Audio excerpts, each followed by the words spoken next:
Hello दोस्तों, स्वागत है आप सभी का बिहार समाचार में। आज हो गया 13 मार्च 2021। तो चलिए बिहार के तमाम 15 बड़ी खबरों के बारे में इस वीडियो में जानते हैं। तो फटाफट से आप सभी कमेंट बॉक्स में जरूर बताएं कि आप बिहार के किस जिले में रहते हैं। साथ ही अपनी तरफ से एक प्यारा लाइक इस वीडियो को जरूर कर दे। साथ ही वीडियो के अंत में आपसे एक सवाल पूछा जाएगा जिसका जवाब आपको कमेंट बॉक्स में बताना है, जिसमें से किसी एक को बिहारी मीडिया की ओर से एक लकी प्राइज जीतने का मौका मिलेगा।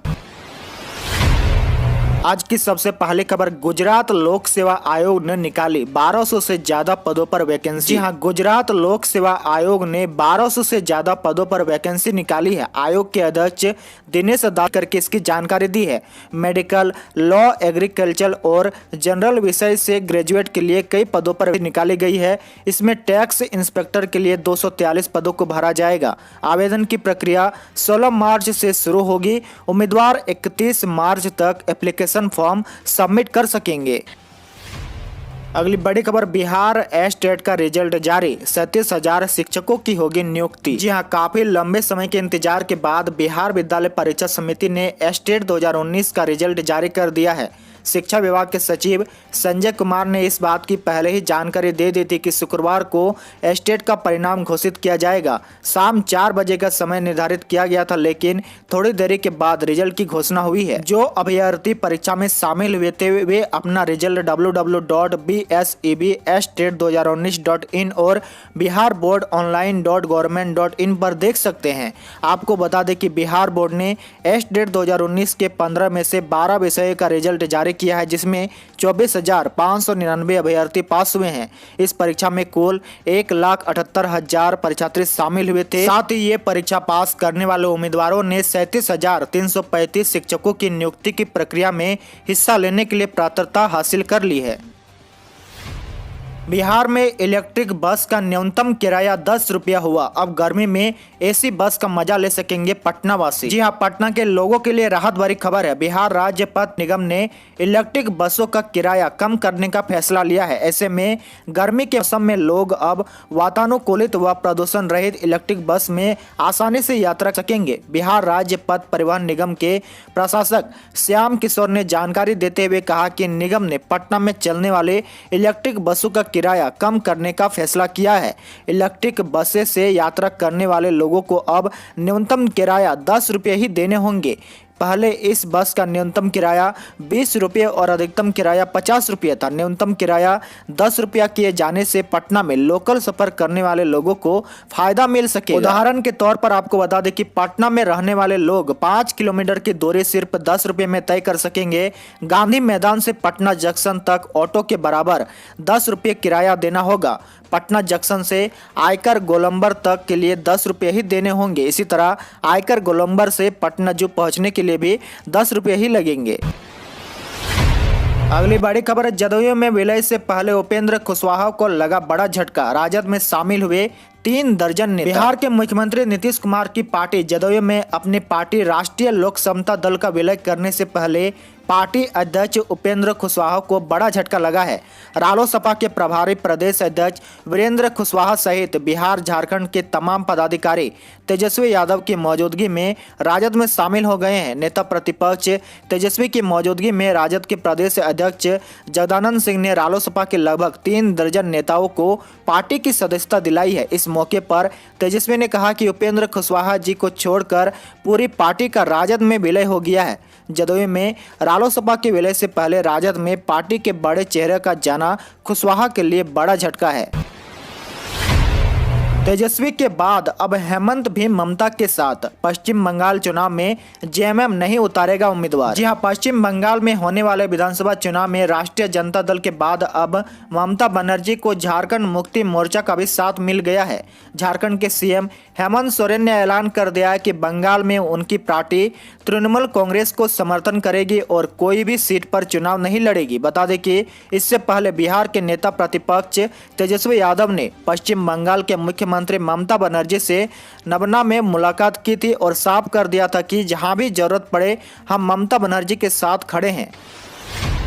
दूसरी ओर बंगाल चुनाव में सीएम नीतीश को लगा बड़ा झटका। जेडीयू के 3 उम्मीदवारों का नामांकन रद्द। जी हां, बड़ी खबर बंगाल से सामने आ रही है, जहां पर बंगाल चुनाव के रण में सीएम नीतीश को करारा झटका लगा है। दरअसल उनकी पार्टी के 4 में से 3 उम्मीदवारों का नामांकन रद्द हो गया है, जिसके कारण पहले चरण के मतदान को लेकर पार्टी के नेताओं और कार्यकर्ताओं का मनोबल टूट गया है। बंगाल में विधानसभा चुनाव को लेकर तैयारियां तेज हो चुकी है। जनता दल यूनाइटेड को बंगाल चुनाव में शुरुआती दौर में ही बड़ी मुसीबत का सामना करना पड़ रहा है।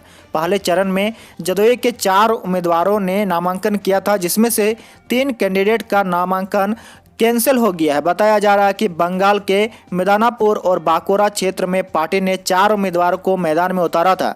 गौरतलब है कि बंगाल में पहले चरण में 30 सीटों पर चुनाव होने वाला है, जिसमें बंगाल के पुरुलिया, पश्चिम मिदनापुर, बांकापुर, पाटर, पूर्वी मिदनापुर और झारग्राम का इलाका शामिल है। मार्च में महामारी की वापसी से डर, मुंबई और दिल्ली के बाद अब बिहार में भी कोरोना अलर्ट। जी हां, मुंबई और दिल्ली के बाद लोगों को बिहार में भी कोरोना की वापसी का डर सताने लगा है। महाराष्ट्र और दिल्ली के आंकड़े जहां लोगों को डरा रहे हैं, वहीं बिहार में भी अचानक से कई जिलों में कोरोना के नए केस मिलने लगे हैं। देश के राजधानी दिल्ली में अचानक से कोरोना वायरस के केस बढ़े हैं। दिल्ली में पिछले 24 घंटे में कोरोना के 400 से ज्यादा नए केस सामने आए हैं। यह बीते 2 महीनों में कोरोना के सबसे ज्यादा केस। तो दूसरी ओर महाराष्ट्र में कोरोना के 14,317 नए मरीज मिले हैं, जो इस साल में सबसे ज्यादा मरीजों की संख्या है। कोरोना के बढ़ते मामलों के कारण नागपुर में लॉकडाउन लगाया गया, तो वहीं महाराष्ट्र सरकार ने कई अन्य इलाकों में भी लॉकडाउन लगाने के संकेत दिए हैं। आपकी जानकारी के लिए बता दें कि हफ्ते भर पहले तक के बिहार के 38 जिलों में से 5 जिलों में ही कोरोना के मरीज मिल रहे थे, लेकिन अब राज्य के 15 जिलों में कोरोना के नए केस सामने आ रहे हैं, जिसको लेकर बिहार में भी अब कोरोना को लेकर अलर्ट किया गया है। अगली बड़ी खबर, बिहार में येलो अलर्ट जारी, अधिकांश जिलों में गरज के साथ बारिश के आसार। पिछले दिनों लगातार तापमान के बने रहने और अब लगातार नमी के प्रवाह की वजह से बिहार में गरज के साथ बारिश के हालात बने हुए हैं। रात से ही इसका असर दिखने लगा है और अगले 48 घंटे तक यह प्रभावी रहेगा। मौसम विज्ञान केंद्र पटना के पूर्वानुमान अनुसार सूबे के कुछ हिस्सों को छोड़कर ज्यादातर जिलों के लिए येलो अलर्ट जारी किया गया है। कुछ जगहों पर मध्यम आकार के ओले भी गिर सकते हैं। शनिवार को सूबे में गरज के साथ बारिश के आसार जताए गए हैं। बारिश के बाद अधिकतम तापमान में आंशिक गिरावट आने का असर है। अगली सबसे बड़ी खबर, जल संकट की ओर बढ़ा बिहार, नदी किनारे के 11 जिलों का भूजल स्तर गिरा। जी हां, बिहार में नदियों के किनारे बसे पटना, नालंदा व भागलपुर सहित 11 जिले जल संकट वाले क्षेत्रों की श्रेणी में आ गए हैं। पीएचडी ने जल स्तर पर राज्य भर में जो सर्वे कराया, उसकी रिपोर्ट चिंताजनक है। बताया जा रहा है कि पटना सहित राज्य के 8 जिलों में जल स्तर पिछले साल की तुलना में काफी नीचे आया है। 11 जिले वाटर स्टेट्स की श्रेणी में आ गए हैं। कुछ अन्य जिले में भी स्थिति चिंताजनक है। हालांकि गंडक बेल्ट के जिले कुछ हद तक ठीक स्थिति में हैं। आपको बता दें कि विभाग ने अपने सर्वे रिपोर्ट में बताया कि 15 फरवरी तक कराए गए सर्वे के मुताबिक राज्य के अरवल, भभुआ, भागलपुर, बांका, समस्तीपुर, पटना, भोजपुर व बक्सर में जल स्तर पिछले साल की तुलना में कहीं अधिक गिरा है। इन जिलों में जल संकट वाली पंचायत की पहचान व अग्रिम कार्रवाई जरूरी है। इसके लिए विभाग ने अधिकारियों को साधारण चापाकल को इंडिया मार्का चापाकल में बदलने व जहां इंडिया मार्का चापाकल लगे हैं उनके पाइप बढ़ाने का निर्देश दिया है। अगली बड़ी खबर, 15 से बिहार में गांवों के उपभोक्ताओं को 10 रुपये में मिलेगा एलईडी बल्ब। जी हां, बिहार में भोजपुर सहित देश भर में 15 मार्च से ग्राम उजाला योजना के तहत ग्रामीण बिजली उपभोक्ताओं को 10 रुपये में एलईडी बल्ब मिलने लगेगा। भोजपुर जिले में इस योजना की शुरुआत केंद्रीय ऊर्जा राज्य मंत्री आर.के. सिंह करेंगे। इसके तहत 9 और 12 वाट के 5 एलईडी बल्ब प्रत्येक उपभोक्ताओं को दिए जाएंगे। पहले चरण में बिहार में भोजपुर जिले से इसकी शुरुआत होगी और वहां करीब 25 लाख एलईडी बल्ब दिए जाएंगे। दूसरे चरण में राज्य के करीब 1 करोड़ ग्रामीण उपभोक्ताओं को इसका लाभ होगा। इसका मकसद ऊर्जा और पर्यावरण संरक्षण को बढ़ावा देना है।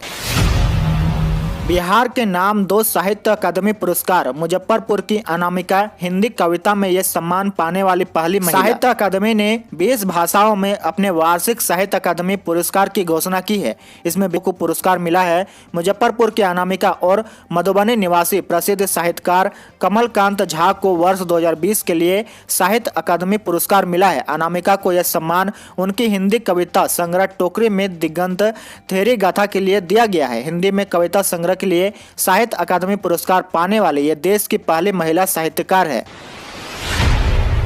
24 घंटे में 22 रुपए बढ़ गए सरसों तेल के दाम। बिहार में खाने से लेकर सफर तक हुआ महंगा। कोरोना महामारी से उत्पन्न मुश्किल के बाद आम लोग अब महंगाई की मार झेल रहे हैं। लोगों की रसोई का बजट बिगड़ चुका है।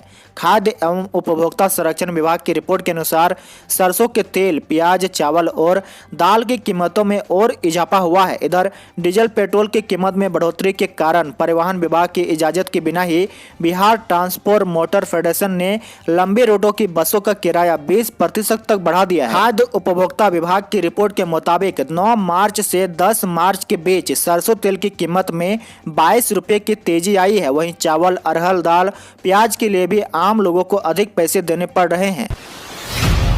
अगली बड़ी खबर, लगातार 4 दिन बंद रहेंगे बैंक। जी हाँ, 13 फरवरी को दूसरा शनिवार पड़ रहा है। इसके अलावा अगले दिन रविवार को साप्ताहिक अवकाश है। इसके अलावा आपको बता दें कि सोमवार 15 और मंगलवार 16 मार्च को United forum of bank union की ओर से सभी राष्ट्रीयकृत बैंकों में हड़ताल का ऐलान किया गया है, जिसके चलते राष्ट्रीयकृत बैंक बंद रहेंगे। आपको बता दें कि हड़ताल के कारण सूबे के 7,620 बैंक शाखाओं में 2 दिन तक ताला लटका रहेगा। इसका मतलब है कि लगातार 4 दिन तक बैंक बंद रहेंगे, जिसके कारण लोगों को काफी परेशानियों का सामना करना पड़ेगा।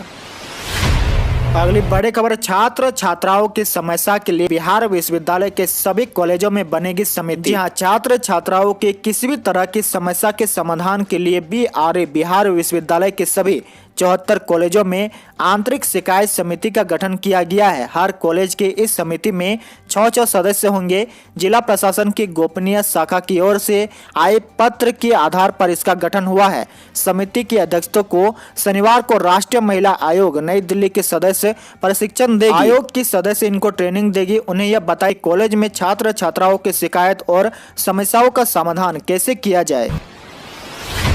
और अंत की बड़ी खबर, बीजेपी के बाद अब आरजेडी भी तैयार। पंचायत चुनाव में समर्थकों को उतारेगी पार्टी। जी हां, बिहार पंचायत चुनाव में भाजपा के बाद अब स्थानीय निकाय चुनाव में राजद ने भी अपने समर्थकों को उतारने का निर्णय लिया है। कोशिश है कि उसके एक समर्थन एक ही क्षेत्र से चुनाव लड़े।